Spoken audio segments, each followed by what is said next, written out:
Next, we have Dr. Henna Aboobaker, who will be presenting on efficacy of dexamethasone plus povidone versus loteprednol in acute adenoviral keratoconjunctivitis. Just remember that we may be looking here and there, but the small things will get noticed very easily when we are sitting here. 19 or something like that. Just judges are, because they are professionals, very difficult to, one mistake only will be there, but that will be picked up by someone sitting outside.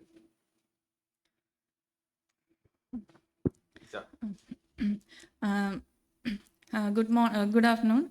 Efficacy of dexamethasone plus povidone iodine versus loteprednol in acute adenoviral keratoconjunctivitis. Adenoviral conjunctivitis is a highly contagious disease, accounting for around 62% of viral conjunctivitis.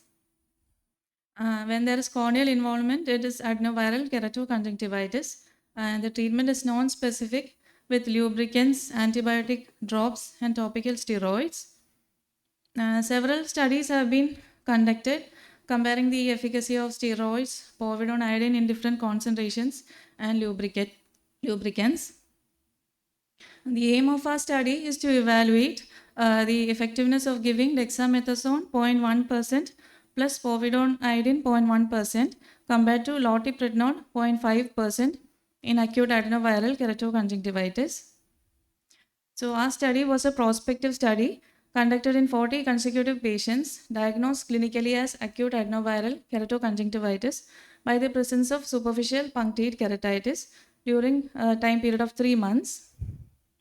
The patients who were clinically diagnosed as acute adenoviral keratoconjunctivitis by the presence of SPK were included in our study, and those conjunctivitis without SPKs, presence of atypical SPK, and those who were treated elsewhere were excluded.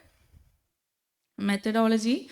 Clinically diagnosed cases of acute adenoviral keratoconjunctivitis by the presence of SPK, where patients were taken as two groups, 20 patients in each group.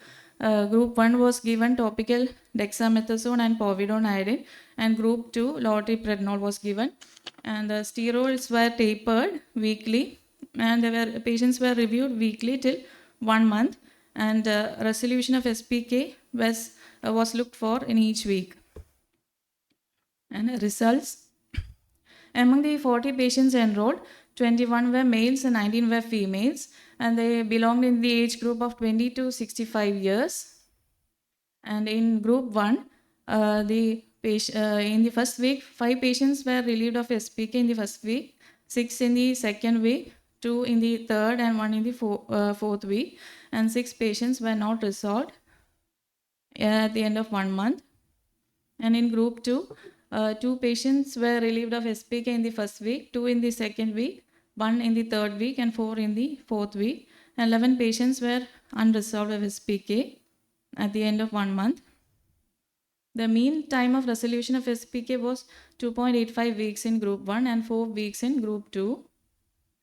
When the percentage resolution of SPK in both the groups, in group 1, 25% at first week, 55% in the second week, 65 and 70% by third and fourth weeks. And in group 2, 10% at the end of first week, 20%, 25 and 45% by the end of second, third and fourth weeks respectively. The patients were cleared of SPK in both the groups were 57.5% of the total. Discussion. In a study conducted by L. Asina et al., the mean time until the resolution of SPK was lowest in the group receiving corticosteroids. In a study done by Vada et al., the free iodine concentrations in 0.01 to 10% of povidone iodine phosphate buffer was determined, with the maximum was obtained for the 0.1% solution corresponding to the maximum virucidal efficacy. In our study, we combined dexamethasone 0.1% plus povidone iodine 0.1% and compared it with loteprednol 0.5% and found that the efficacy of dexamethasone plus povidone was more compared to loteprednol. In other studies like Natalia Kovalyuk et al. The fastest improvement was in the study group receiving povidone 1% and dexa 0.1%. And in one done by Gabriella et al., the patients receiving povidone iodine 0.6% show significantly shorter resolution time. And in one done by Christine Clement et al., the topical dexa 0.1% and povidone iodine 0.4% showed lower clinical scores. Limitation is a small sample size and limited time period. Conclusion: Dexamethasone plus povidone is a better alternative compared to Loteprednol in treatment of acute adenoviral retroconjunctivitis, showing faster results.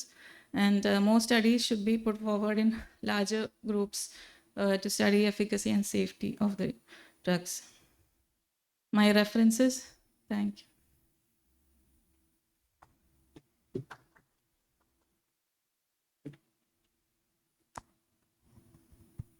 So a strong steroid plus a vericidal versus a weak steroid. Why didn't you add povidone to the lotepred group also? So actually, Loteprot, the consultants were already using it. Then since dexamethasone, it mixes better with povidone. They thought of introducing it later. What is the gold standard of treatment for SPK? Um, Gold standard of treatment. Actually, it resolves on its own. Then to there should have been reduce- a arm where there is nothing is given other than lubricant, right? When Yeah. that is actually so. Whenever you do a or randomized or something control study, the one should be the gold standard. Suppose a new drug is they are bringing a new drug, and you have to compare with the existing gold standard drug. Intravitreal injection, everything is like that, no? And they come. So there should be a control group, which is the gold standard. Then these two, because now there are two things in right eye: one strong steroid and virucidal. The other one has weak steroid. So a little difficult to compare. If I ask, how did you calculate the sample size? No, it's just consecutive patients during. I told That you. is not the ideal sampling method. Alternate patients were taken like Yeah, that. yeah. So statistics, that is not the ideal method of taking samples. So these are few points. Okay, thank you, Dr. Yeah, you can collect the certificate, Dr. Henna Aboobaker.